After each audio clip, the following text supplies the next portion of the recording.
Politics अच्छी नहीं है, ये किसी भी देश और राज्य की अर्थव्यवस्था को खोखली कर देती है धीरे धीरे। आप यहाँ पर मुफ्त की ऐसे थोड़ा ना देश चलता है सर। अरे भाई 12 करोड़ की कार में मोदी जी घूम रहे हैं, वो जनता के पैसे से घूम रहे हैं। हजारों करोड़ के हवाई जहाज में मोदी जी घूम रहे हैं, वो जनता के पैसे से घूम रहे हैं। जो मनोज तिवारी जी को लाखों रुपए महीने की तनख्वाह मिलती है, संजय सिंह को तनख्वाह मिलती है, जो हमारे घर मिलते हैं हमें, वो जनता के पैसे से बने हैं। लेकिन अगर आप गरीब आदमी को 300 यूनिट बिजली फ्री देने का ऐलान कर दीजिए, इनके पेट में दर्द हो रहा है। क्यों दे रहे भाई आप? आपने कॉर्पोरेट टैक्स 30% से घटा के 22% कर दिया, पूंजीपतियों का टैक्स, और आटा दाल चावल पे आप टैक्स लगा रहे। तो ये केजरीवाल का मॉडल है, जनता से टैक्स का पैसा जो मिले उसको जनता के ऊपर खर्च करो। और ये नरेंद्र मोदी जी का मॉडल है कि जनता से टैक्स का पैसा जो मिले उसको अपने चंद मित्रों के ऊपर लुटाओ और उनसे कहो ये कह रहे आप ठग रहे हैं जनता को, और ये जो रेवड़ी आप बांट रहे हैं उससे देश का नुकसान हो रहा है। पीएम जी ने जो कहा है उस पर भी, और अभी कुछ ही देर पहले बीजेपी की तरफ से प्रेस कॉन्फ्रेंस करके बताया गया है उन्होंने कोई भी बजट में पैसे की कमी नहीं की है, वो ये दावा कर रहे हैं मनरेगा में।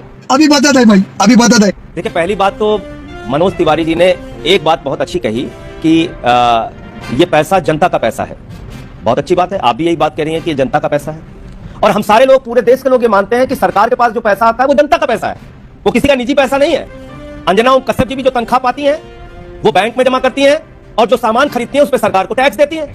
एक गरीब आदमी मजदूर, मनरेगा का मजदूर, जब वो भी सामान खरीदता है, साबुन खरीदता है, आटा खरीदता है, दाल खरीदता है, चावल खरीदता है, तो सब चीजों पे आपने टैक्स लगा दिया तो सरकार को टैक्स देता है। उसके घर में जो बचत होती है, छोटा व्यापारी हो, रेडी वाला हो, कर्मचारी हो, सेना का जवान हो, तो वो बैंक में पैसा, अपनी बचत का पैसा बैंक में जमा करता है। दो तरह की अर्थव्यवस्था है। एक मोदी सरकार का मॉडल है, आदरणीय प्रधानमंत्री जी जो मुफ्त की रेवड़ी, और ये पूरे के पूरे भारतीय जनता पार्टी के नेता और सांसद वोट लेना होता है तो हाथ जोड़कर कहते हैं सब कुछ देंगे, और बाद में मुफ्त की रेवड़ी कहकर जनता को जो अपमानित कर रहे हैं उसकी हकीकत पूरे देश को पता चलना चाहिए। प्लीज ये अच्छा। और ये हकीकत क्या है? ये आरटीआई का जवाब है और आरटीआई की खबर भी है। ये आरटीआई में दी गई जानकारी है कि 11 लाख करोड़ रुपए चंद पूंजीपतियों का माफ किया है अंजना कश्यप जी इन लोगों ने। कितना? 11 लाख करोड़ रुपए। जीरो लगाते लगाते आप थक जाएंगी। शर्म करो, भगवान से डरो। और अगर 11 लाख करोड़ रुपए इस देश की जनता के हित में लगा दिया जाए तो कल्पना कीजिए कितने बच्चों के स्कूल बन जाएंगे, कितने अस्पताल बन जाएंगे, कितने किसानों के कर्ज माफ हो जाएंगे, कितने जो फ्लैट की ईएमआई नहीं भर पा रहे हैं, जो अपने बाइक की ईएमआई नहीं भर पा रहे हैं, कितने लोगों का कर्जा माफ हो जाएगा, कितने रेडी पे पटरी वालों का कर्जा माफ हो जाएगा। नहीं, आपने चंद पूंजीपतियों का 11 लाख करोड़ रुपए माफ किया। मुझे क्रेडिट नहीं चाहिए, और ये आपके सरकार के द्वारा दी गई जानकारी है आरटीआई की मेरे पास। एक बात। दूसरा, मुफ्त रेवड़ी आप किसको दे रहे हैं? बैंकों में जो जनता का पैसा जमा है वो पैसा 50 भगोड़े लेके भाग गए इस देश से। कितना? 68,000 करोड़ रुपए। अंजना कश्यप जी, मैं पूछ रहा था भारत की संसद में, मुझे जवाब मिला मंत्री जी का 3,000 करोड़ का बजट है, 130 करोड़ की आबादी वाले देश के खेल बजट है 3,000 करोड़ रुपए देश का, और 68,000 करोड़ रुपए लेके 50 लोग भागे। इतने में पूरे देश के किसानों का कर्जा माफ हो सकता है, फसल का दाम दोगुना हो सकता है।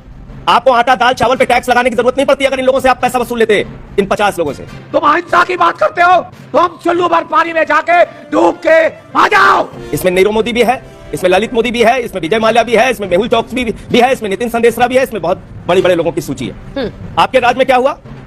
रेवड़ी, ये डीएचएफएल एक कंपनी है, और एबीजी शिपयार्ड, डीएचएफएल कंपनी ने, अंजना जी, डीएचएफएल कंपनी ने 42,817 करोड़ रुपए का घोटाला किया, 17 बैंकों को खाली कर दिया, कंगाल कर दिया जनता का पैसा जहां जमा था, और 29 करोड़ रुपए भारतीय जनता पार्टी को चंदा दिया है। तो जिससे आप चंदा लेते हैं उससे देश की जनता के पैसे जो बैंक में जमा है वो लुटवाते हैं। शर्म करो, शर्म। एबीजी शिपयार्ड, जहाज बनाने वाली कंपनी, पानी का जहाज बनाने वाली कंपनी, 23,000 करोड़ रुपए का घोटाला किया है, 28 बैंकों का फ्रॉड किया है। इस देश के अंदर 5 लाख करोड़ के बैंक फ्रॉड हुए हैं 15 से लेकर 22 तक। 2015-16 में 18,655 करोड़ लोगों के बराबर की आमदनी हो। क्या आप ऐसी असमानता की अर्थव्यवस्था चाहती हैं? क्या आप चाहती हैं कि इस देश में एक ऐसी अर्थव्यवस्था हो जिसमें मोदी जी के सबसे करीबी मित्र को 2.5 लाख करोड़ रुपए का बैंक कर्जा मिल जाए और गरीब आदमी 2 वक्त की रोटी के लिए और राशन के लिए और अनाज के लिए लाइनों में लगा रहे? जनता को आप मूर्ख समझना बंद कर दीजिए।